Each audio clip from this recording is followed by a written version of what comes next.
Well, my name is Greg Sullivan. I'm the director of the Positive Coaching and Athletic Leadership Master's Program at the University of Missouri. And we are starting a series of brief interviews with coaches and leaders in the athletic world that we believe have shared values with our program and to highlight their work and their ideas. So we're calling the series Mizzou Positive Column, 6 questions. And so why 6 questions? Well, the 6 questions represent the number of iconic columns that you see located behind me. They're on Francis Quadrangle at University of Missouri, the only remains of one of the primary academic buildings that burnt down in the late 1800s. And for the people of the university, these columns represent grit, resilience, and other positive values of this university and of our program. So today I'm very pleased to be able to speak with Dr. Jay Martin, head men's soccer coach at Ohio Wesleyan. And quite frankly, Coach, it would take me a half hour to read about your career and the accolades, but let me see if I can summarize that you're the winningest coach winningest soccer coach at any NCAA level with over 700 wins. I'm going to guess around 714 or something like that. If you're keeping track. I don't know. It's in the 20s now, Greg. Okay, I'm sorry. Don't be sorry. I stopped counting 200 wins ago. Good for you. A winning percentage of over 80%, 9 NCAA semifinals, 2 national championships, the most recent one in 2011, which had a really interesting story associated with that about some lost shoes, right? Yeah. NCAA Regional Coach of the Year 16 times, National Coach of the Year 3 times. So, Coach Martin, thanks for being here. And if it's okay, I'd like to start with a question that's not one of our 6 questions. Did you ever have the desire to leave Delaware, Ohio, and to go to a higher level at any point? That's a good question. I had many opportunities, Greg, to leave to 2 different areas. One's a Division I soccer coach, and the other was an athletic director before I became athletic director at Ohio Wesleyan. And I went and looked at most of the places, but the big problem in those places for me was that they were not going to allow me to teach. And I'd like to think that I'm a teacher, and being in the classroom is very important to me. I enjoy being in the classroom. It's challenging, it's motivating. And so I just couldn't bear to leave and only be a coach. I don't know what guys do who are only coaches all day long, to be honest with you. But I just wanted to stay in the classroom and continue to coach. I spoke to another coach, and he told me that his goal was to be, even though he was a full-time coach, his goal was to be the best teacher on campus. Right. So actually, quickly, can you just tell us the story about the 2011 national championship and what happened there? Yeah. Yes, I'll make it short. We flew down for the Final Four and get to the San Antonio airport. We got our 3 vans in a car, and on the way to the hotel, we stopped at a Panera for lunch. And while we were eating lunch, 2 of our 3 vans were totally vandalized. Most of the guys lost everything that they brought with them, their backpack, their computers, their uniforms, their shoes, everything. And here we were 1 hour into the Final Four weekend, and it could have been a disaster. Now, one thing we do at Ohio Wesleyan is each senior is given a book that they have to present to the team in the course of the season, usually when it's inclement weather. I learned a long time ago that when it's raining and stuff, don't even bother going out because you're not going to learn. So one of the books that we had that year, ironically or coincidentally, was called Bounce by McFarland, about how to deal with anxiety. Most coaches always talk about how participating in sports teaches how to deal with anxiety and adversity. I don't think that's true. I think you have to teach your athletes how to deal with adversity. And so, basically we said to the guys, you're going to have your computers back. This was December 6th. You're going to have your computers back on Christmas. You're going to have your clothes back. We'll get uniforms for you, but you're never going to have this weekend back. So we went through the 6 steps in the book and changed everything that we were going to do that weekend. And who knows if it worked, right? I mean, one of the things about making decisions is you never know if they work. If we could have just stayed the course, maybe that would have worked as well. But we beat Montclair State in the semifinal and then Calvin College of Michigan in the final. And it was a great weekend. Yeah, A lot of love. The opportunity to reframe on the fly was really, and I mean, obviously, what a great lesson for your kids. Correct. And you know, we changed everything about the weekend. Instead of going back to the hotel, I said, let's go practice right now. And I called my buddy at Trinity University in Texas, and he had all kinds of gear for our guys, and we had one of the best practices that we had all year. You know, wow. The ball was flying around. The guys were getting over the shock of what happened, and they were starting to get into a playing mentality and a playing mold. And we had a good weekend. It was a really good weekend. Yeah, a really good weekend, absolutely. And I remember talking to one of your players, Travis Wall, and he talks about the highlight of that weekend of after you win a national championship, looking in the stands in Texas and seeing all of the alums, the hundreds of alums up in the stands. And he said that was, you know, to be able to go in the stands and thank them for coming was really, even more than winning the national championship, was really a highlight for them. I think there were 2 things that stood out to me, Greg, and neither one of them had to do with winning the championship. The first is the day before the championship, the Final 4 women and the Final 4 men were at the same venue, and we were at the soccer park, and all of us were given a group of youngsters with special needs. And as I looked around the soccer park, the other 7 teams just didn't want to be there. It was awful, but my guys were absolutely sensational, and the kids had a good time. My guys had a great time, and it was very, very meaningful to me. And honestly, it had nothing to do with the championship. And then the second thing was the alumni attendance at the 2 games. On Friday night, we had 88 alums who flew down on their own dime. They didn't know anybody on the field, but they knew Ohio Wesleyan soccer was playing for a national championship. And then when we won Friday night, 60-something came in the next morning. And so, you know, we had, who knows, 140, 150 alums from guys before I was there, believe it or not, and guys in my first team. And when the whistle blew, everybody on the field and on the benches ran across the field and jumped into the stands and celebrated with the alum. My wife came up behind me. We were across the field from that. And she said, you see, Jay, that's what you've been doing for 35 years or whatever it was then, and it's got nothing to do with soccer. So those 2 things, winning the championship, of course, was nice. But I never wear the ring because I don't care. And but those 2 things made me wake up a little bit and figure out that what we do at Ohio Wesleyan is good. And it's good for the university, for the team, and for, most importantly, the players. We were on the right track. You know, when I started this idea of speaking to coaches with shared values and positive coaches, I have to be honest with you that you were really one of the first people that came to mind. I've heard you speak. I know your players. I know your assistant coaches, and you're really a great role model for me. And I hope I can share this with as many people as possible, and that, you know, again, what you've accomplished, what you're doing at Ohio Wesleyan is really what I aspire to teach in this program at University of Missouri. So I'm really grateful for you for being here, and I'm really kind of happy with the opportunity to be able to share you with people in the Midwest, you know, this part of the Midwest who, you know, maybe not familiar with Ohio Wesleyan soccer. So thank you.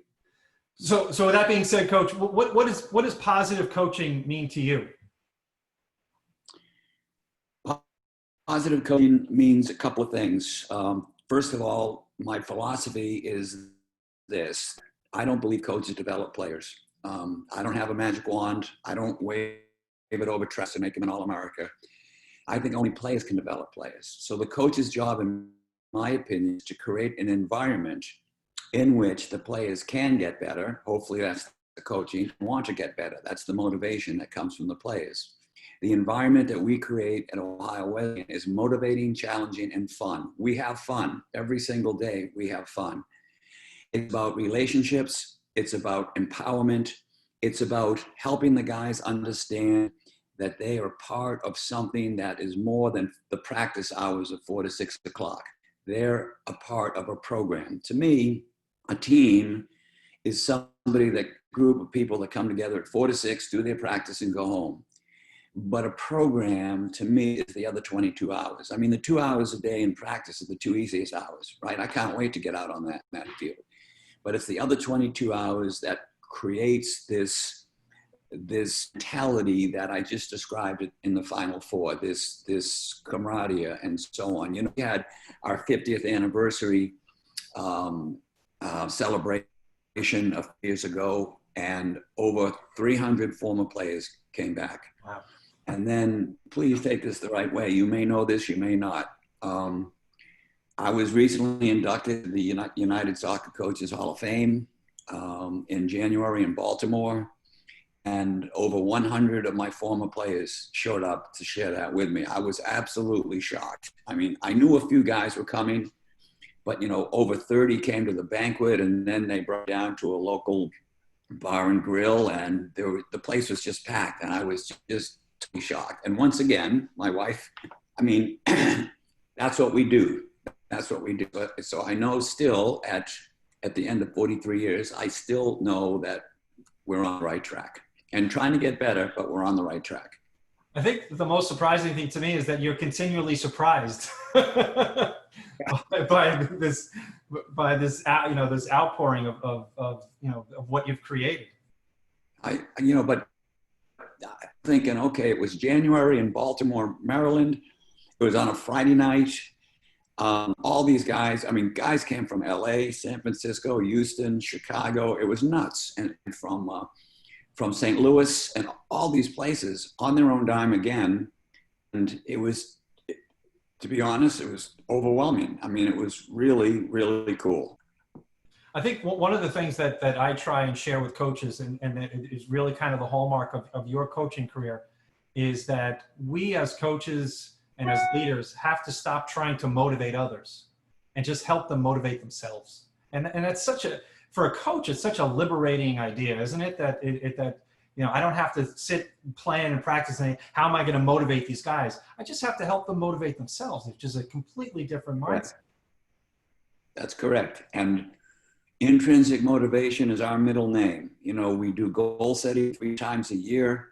We do, and our winter program is another good example. I have nothing to do with the winter program at Ohio Wesleyan. I let my captains run the winter program, and we split into small groups, with each senior having a group of 4 or 5 underclassmen, and the seniors take care of the fitness, indoor soccer, all the things that we do in the winter. I have nothing to do with it. I haven't been to the weight room one time in 43 years to watch an Ohio Wesleyan soccer player lift weights, because first of all, I have other things to do. But secondly, as soon as I walk in the weight room, it's no longer intrinsic motivation, is it? It's extrinsic motivation. They're lifting weights because of me. I don't do anything for me. Yeah. So intrinsic motivation is so important, and I'm adamant about that. You know, my oldest son works in the pros. He's a professional coach for DC United. And he says the same thing. I think he probably got it at Ohio Wesleyan, but he says the same. You cannot motivate athletes. I mean, that's too superficial. The extra stuff lasts, it lasts for what? 10 minutes max? It's ephemeral. So it's just, one of the problems I see is that by the time a young man or woman become a head coach, they have all these ideas that in their mind that they picked up from other coaches, and they want to be the boss. They want to exercise all of these thoughts and all of these ideas they have. And as a result of that, they think that they have to motivate, that basically they think they have to do everything. And as a result of that, they don't allow the players to have any freedom at all. And very, very little fun. I can't tell you the number of Division I transfers we've had over the years who came to us because they had an awful experience in Division I, because the coaches don't get it. Not all the coaches get it. They don't understand how important fun is, environment. And I want my guys looking forward to coming to practice every single day. And when they leave, I want a smile on their face. That means we had a good practice. That's great. So this might be a silly question. When do you enjoy your role the most? We have a phrase at Ohio Wesleyan, it's "he got it." And so when I see some of our athletes finally get it, I enjoy that a great deal. We recruit, you know, Greg, we recruit very good soccer players. All of them are the big corner on their club or high school team. And when they come here, even some of them have this mentality, well, this is just Division III, you know, I'm a great player. And they're shocked freshman year, they're not playing, or they're playing very, very few minutes. They just understand that. And so it takes, I hate the term indoctrination, but it's the only thing that came to mind right now. It's not really that, but there's a process that these guys have to undergo, and then they get it. And when they get it, the light goes on, and now they get productive members of the team. So we have to change their mindset from me to we. And once they get that, and once they start focusing on the process and not worrying about the outcome, because the outcome is going to take care of itself, once that happens, then they get it. You know, some get it, well, not many freshmen get it, but some get it early in the sophomore year. Most kids start getting it for sure in junior year, and then we go on and have a productive season. And it's really a challenge, and so you have to rely on the culture that you build, and they learn how the way things are done around here. But so many kids are coming from programs that it's flipped the script. It's always about outcome, and the process takes care of itself rather than the way it should be done.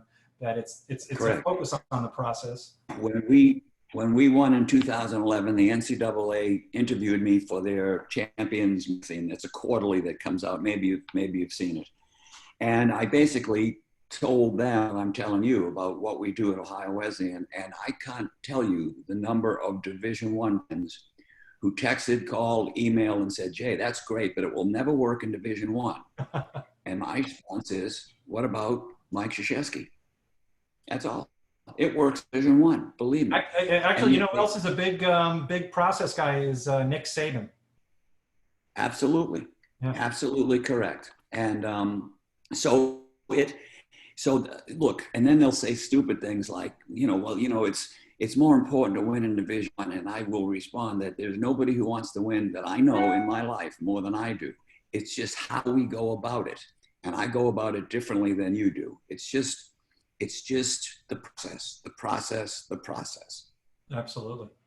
So for you, what provided your most influential learning experience?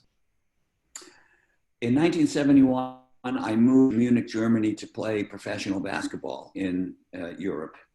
And certainly my eyes were open to a different culture, although the German culture isn't that much different than us. But I really saw a different side of athletics in Europe that we don't have in the United States. And as you know, we are married in the United States. Athletics is married to education. Well, in Europe, it isn't at all. So the coaches in Europe, school and athletics are separated. The coaches in Europe are coaches. And it was refreshing in a lot of ways to me to say, hey, there's another that we can do this, you know what I mean? And it gave me a different perspective.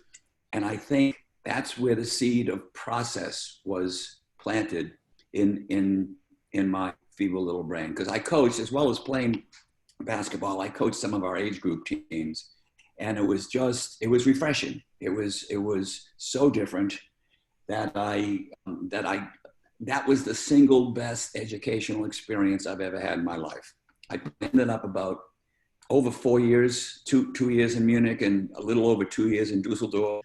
And it opened my eyes and paved the way. I think, what I do today and why I do it. Wow. So would you change our system around the way it's devised right now? Would you modify it? Look, I've made my professional career in this system. I love athletics. I love sports. I've already told you I love teaching. And I think they can coexist, but I think I think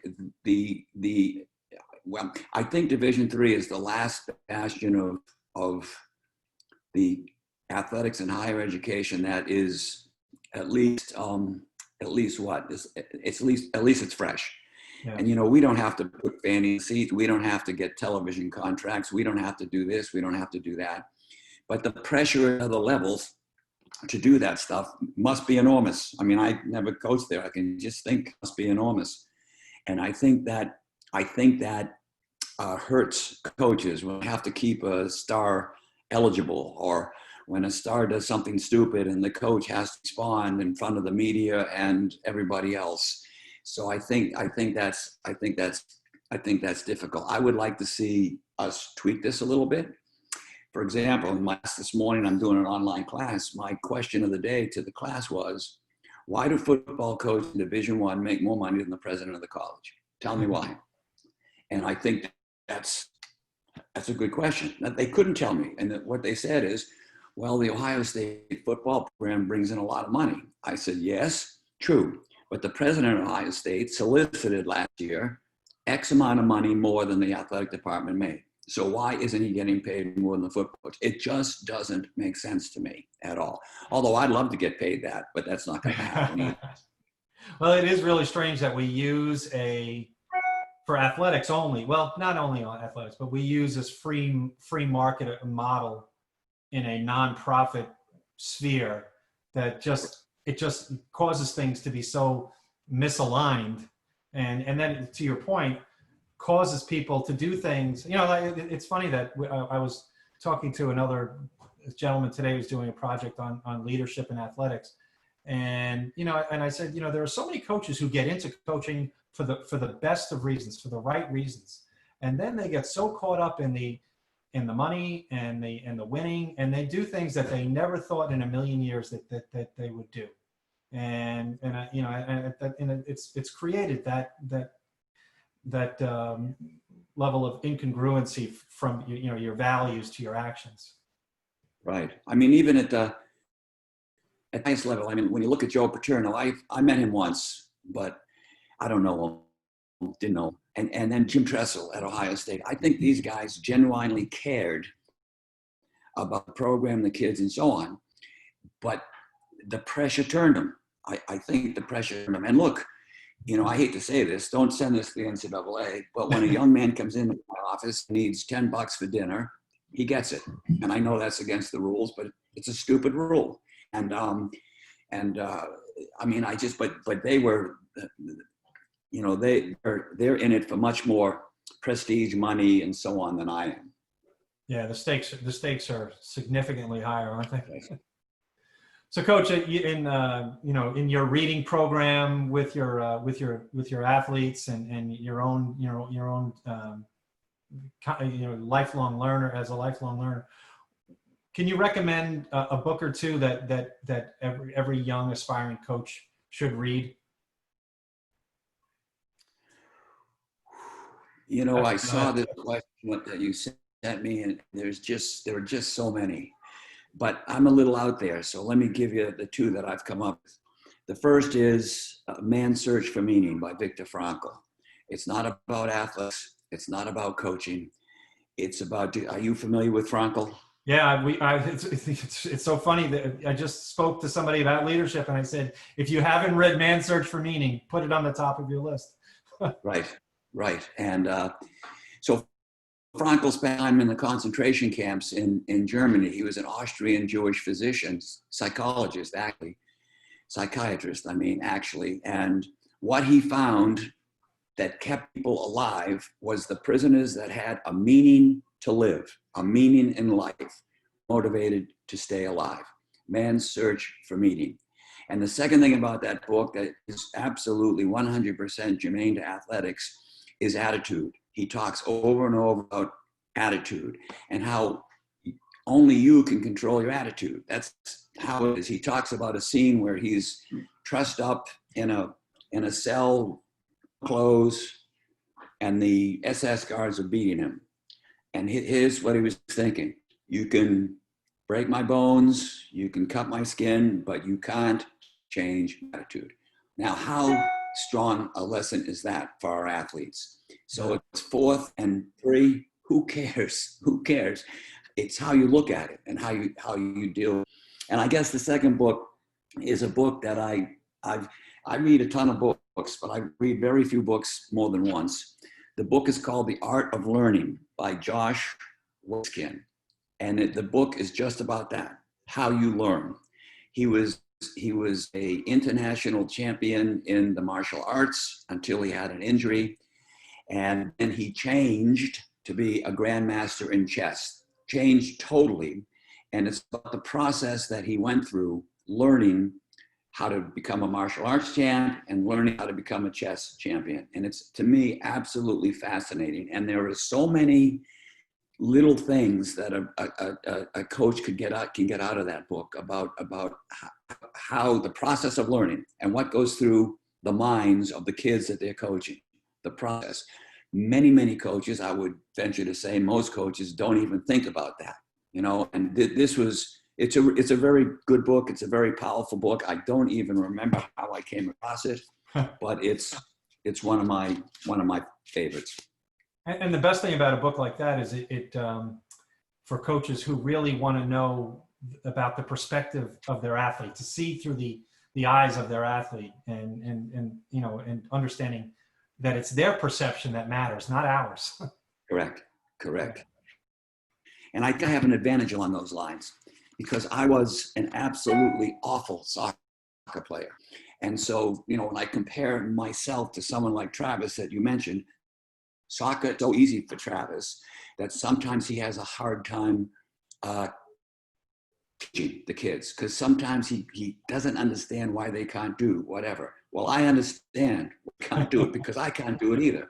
And so I think that perspective helps coach a little bit. But most coaches go into coaching because they had great success in their sport and they were probably more like Travis than me. And I think, as I've said before, I was an all-American lacrosse player. I was an awful soccer player. And I was, in the 1970s, an adequate basketball player. So I've been at all levels of the spectrum of athletic ability. So I have the ability to understand where all these guys are coming from and why they might not be able to learn and so on. So you can really relate and understand their perceptions. Correct. So, Coach, what would you say the best idea you've ever stole from another coach? They say coaches are great thieves. That's what I've heard that phrase over and over for years, and I've probably a lot of things. I think the emphasis on environment and the process. And I've stolen that mentality from a lot of coaches. Bill Walsh, San Francisco 49ers, Mike Krzyzewski, obviously Duke basketball, where these guys, Pete Carroll, I read his book. I can't remember the name of it right now, but he's in the pro. That's how he coaches: process, relationships, empowerment. And so I've stolen that mentality from all those guys. And most coaches, and unfortunately now I'm the oldest one in my department by a lot. And I walk through the department and I look at all our young coaches putting all these plays on the whiteboard. And I stick my head in, I go, that's not the answer. That is not the answer. But keeping up plays, I guess you got to have them, but it is not the answer. When Krzyzewski talks to people, he says that X's and O's in his top 10 list, X's and O's are probably 7 or 8. And I'm not even suggesting I'm as good a coach as Krzyzewski, but it's 7 or 8 for me. There are so many things more important than X's and O's. It's absolutely ludicrous. And as soon as a coach can figure that out, then the wins and everything else will come for them. In fact, Bill Walsh's book is called "The Score Takes Care of Itself." Right. That tells you everything you have to know. Everything. And that's how it is. The score takes care of itself. Yeah. How important are developing relationships with individual players as part of that process? I think it is maybe the most important thing that I do and that coaches, in my opinion, should do. And I think the two examples that I gave you show that relationships at Ohio Wesleyan soccer are very, very important. And the guys get it. They said they get it. And I think there are two things I think are common denominators for all great coaches. I believe trust and credibility are necessary for you to be a great coach. Now, credibility comes time. I suppose I have some credibility because of all the wins and so on and so forth. But trust is what is necessary to develop relationships. If your players trust you and you trust your players, then the relationship part of this whole gig is so important, so important. Off the field, on the field, everywhere. The thing about trust is, as you know, it takes a while to build it up, and you coach blow it with one stupid sentence or one stupid action and so on and so forth. But trust, I want my guys to trust me. I tell people that the chart, I have a mental block. Hierarchical chart in Ohio Wesleyan soccer is not like this. It's like this. I'm here. The team is here. I'm not way up here. Are you kidding me? They're better players than I've ever been. And if we have tasks to accomplish, then we have to do it together. Period. It's not unusual. I get around every day, and I tell my assistant coaches to do this. I get around every day and say something non-soccer related to every player on my team, either before practice, during practice, or after practice. I want them to care, to know that I care about them. Besides a corner kick, who cares about a corner kick? It just doesn't matter. In 1998, when we won our first national championship, I hired a young man named Nick Tesloff. He's coaching in the MLS now, tremendous coach. He won the NCAA Division I championship in 1997 with UCLA. And he couldn't understand how I knew all the teachers that are teaching these guys, what their majors are, what their class schedule was, what their GPA was. He couldn't understand that. They practice from 10 in the morning to 1 o'clock in the afternoon. How the hell can you go to class? I mean, really, it's ridiculous. And so yes, relationships and trust are of the utmost. And trust goes for things. When I make a mistake, I tell them that I made a mistake, and I apologize. If I'm walking in after a practice, I might come up to one of our players and say, "Hey, Joe, you know that kind of activity we did, we were trying to do this. We don't use the word drills anymore. We don't take drills out of books or off the internet. We create our own activities specific to our needs."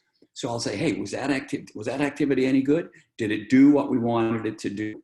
"Well, Jay, you know, I thought that was the dumbest thing I've ever seen in my life." I have two choices: get rid of it or change it. Because if they're not getting it, if it's not helping them get better, then we don't want to deal with it. I have no problem with them saying, and no problem saying it to me. It's not, maybe when I was younger, I'm not sure this, maybe I was a little more thin-skinned when I was younger. I don't care anymore. You know, all I want is a great practice so that we have a great game tomorrow night. And that's part of trust. Trust is really important. In fact, I'm a faculty member, no, I'm a full professor, for whatever that's worth. But most of the guys on the team are advisees of mine. And that's another example of they trust me. And I tell them, "I'm going to get you out of here in 4 years. Just I suggest you do," and off we go. So yeah. Trust, credibility, habit. Yeah. And that enables you to be demanding upon them. Correct. That's correct. So is one come before the other? Is it relationship and then demanding, or can I be demanding before a relationship? That's a really good question. I can't answer it. I think if I had to guess, it would be relationship first, and then you can be demanding. But when I'm coaching and I give these guys criticism, and look, get mad at them when stupid things happen, not necessarily technically, but mentally, I get upset. But they know that what I say is not personal because of the trust, the bottom line of trust. They know it's not personal. They know that all I'm trying to do is help them get better, and they'll accept it, just like I'll accept their ridicule of some of our activities in the practice session. Now, just as an aside, do your players call you Jay, or they call you Coach Jay. Martin? They call you Jay. Jay. Interesting. I told you in my email, I don't want you to call me Coach either. I hate being called Coach. It's a long story, but I hate I'm sorry, to be Jay. called Coach. No problem. All right, last question. Fill in the blank. I am most grateful for blank. The relationships of the young men that come in contact with over the last 43 years. I tell people, and people who listen to this might not believe this, but this is my 43rd year. We just finished it. I have not missed work one day because of being ill in 43 years. Not one day. I look forward to going up to, I live about 9 miles south of campus. I look forward to going to campus every single day. And I have for 43 years. And I suppose when that stops, then probably it's time to look at retirement, but it's not going to happen anytime soon. So it's the relationships and the friendships. Although I tell them all the time, I don't know how many guys have played soccer here while I've been coach. I hate when coaches say play for me. I hate that. So I never say it. But it has to be what? 300 or 400 guys. So every time we have a get together, I always chastise them a little bit and ask them, okay, if you guys think I'm so great, why haven't you named a kid after me yet? Not one of them has named their kid Jay, not one. And I just can't understand why, but maybe one of these days. Well, I'll put a bug in Travis Wall's ear to get that. Get that Good idea. Yeah, exactly. Well, Jay, I'm grateful for your time. I'm grateful that I hope a lot of people see this, because I think that they have the opportunity to hear from person I think is one of the great coaches in America, and especially for a young coach to hear your process, your ideas, and then obviously to try and emulate your success, but how you define success. It's not in terms of wins and losses, but in terms of relationships. And so I'm honored that you took the time to do this, and I'm very grateful for what you've done for athletics, and so thank you very much. Thank you for asking. I really enjoyed it.